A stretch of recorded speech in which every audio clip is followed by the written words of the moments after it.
All right, welcome back to the Nightly Sports Call. I'm Rich Walsh, Paul Zeise in with me tonight. We're talking about the Steelers. We're also talking about the Pirates' big win, second straight win against the Cardinals, 6-3. What do you change your opinion on the Cardinals and the Pirates now at all in this division? Just because they won 2, they just lost 6, and I think they're still out of it. I think both teams aren't very good. But one thing I want to talk about tonight. I mean, that's the thing. I don't. Both teams aren't that good. The whole division really isn't that good. I think the Cubs are good, and they got a shot, but the whole division really isn't that good. And one thing we're going to talk about tonight on the #1 Cochran Sports Showdown is the lack of moves the Pirates made. They could have conceivably got Granderson and, like we talked about the other day, Neil Walker for basically nothing.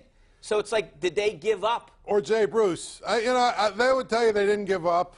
I think, the bottom line is I like what the Brewers did, okay? The Brewers didn't go all in. They didn't go out and trade a bunch of their prospects or really any of their prospects. No. They just recognized, okay, our team is competitive. We're still probably a year away, so we're not going to trade away, prospects, but we could use a guy like Neil Walker. He comes in here these last 2 or 3 months. He's here in our locker room and in our clubhouse. Kind of shows our guys how to win. He's a guy that's been through it before. Pretty good bat. And you know what? If he catches fire and maybe our pitchers get healthy, who knows? Maybe we catch the Cubs. That's the approach that the Pirates should have taken. They should have went and got one of those guys, and said, hey, we're going to bring a guy in here that's going to, at least we're bringing someone in here that everyone in this clubhouse knows is going to help us win games. Will it be enough? Who knows? You can do that, but the Pirates don't do that. It's just not the way they do it. Well, they didn't do it this year, that's for sure. All right, let's go out to Jack in Apollo. How you doing, Jack? Good, Rich. How you doing? Good, thanks for calling. Couple quick questions about the Steelers. The last couple games from last year, the beginning games, looked like the offense and the defense were kind of out of sync. Do you think the starting offense and the starting defense should get more playing time during the preseason to get them kind of in game shape? And also, you touched on it a little bit, or Paul did at the beginning. I'm not a big fan of Ross Cockrell, even though the coaching staff seems to like him. Tell me how you feel about him. Thanks for taking my call. Well, you know what? I think if they're going to challenge the Patriots, Paul, for a Super Bowl championship, they need to upgrade Ross Cockrell that side of the field. But where's the upgrade at this point in the season? There isn't. I mean, there were rumors out there for a possible trade, but right now, is Cam Sutton your guy if he gets healthy? Senquez Golson, or one of those guys needs to take over for William Gay. You're right in the slot. So I mean, you just really don't have a lot of options. What you have to hope is that with Dupree in the game and with Watt in the game and with Shazier in the game, they're able to put pressure on quarterbacks and take some of the pressure off the back end. Otherwise, we'll see a team that has to play a lot of zone again, and they'll have to play more passive than they like to. But you think with Watt and Dupree on the outside, they should be able to get pressure on quarterbacks, and then they should be able to blitz a little bit. And also Tuitt, Hargrave inside, Cam Hayward. That's a pretty good front right there. And into it, you've got good players up front, and if you can win the battle up front, you can help your secondary a lot.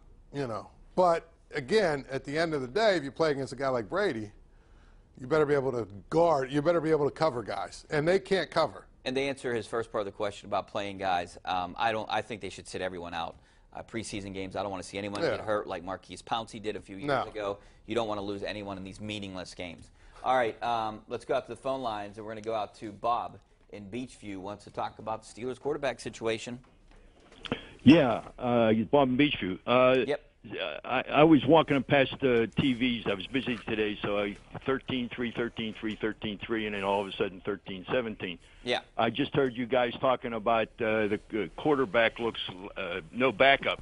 What do you do now? Kaepernick's out there. Oh, you know what? Actually, George Malerbo just asked me this on Twitter about is there any chance that they would look at Colin Kaepernick? And, if Landry Jones is hurt worse than we think he is, if this injury is worse than they're leading on, the abdominal injury, is this something that could be a long-term thing, an IR thing? Do you go out and get a guy like Colin Kaepernick? Do you put yourself in that situation with everything that's going around him? Well, I think so. I mean, I don't think it would be that bad. First of all, they signed Michael Vick before. Yeah. And there was a few people that were upset for the first day, and after that, nobody cared. No, they won them games. The bottom line is you want to win football games, and if Landry Jones is not able to play, why wouldn't you sign him? Assuming he would want to come here. Here's the thing about Colin Kaepernick: there's going to be a team that needs a quarterback that's going to sign him to be a starter. So I don't know if he would come, unless it got to, the end of camp and he still didn't have a job. It became, well, now I need a job. And that's what happened with Michael Vick. Right. Same situation. Right, exactly. But my feeling is he might be a guy that, waits another, even waits till after the first week of the season to see if anyone gets hurt or something, because he wants to be a starting quarterback. But if Landry Jones can't play, my first call would be to Kaepernick. Absolutely. I totally agree with that, too. All right. We got to take a break. Back with more of your phone calls, some of your tweets coming up next. Stay right there.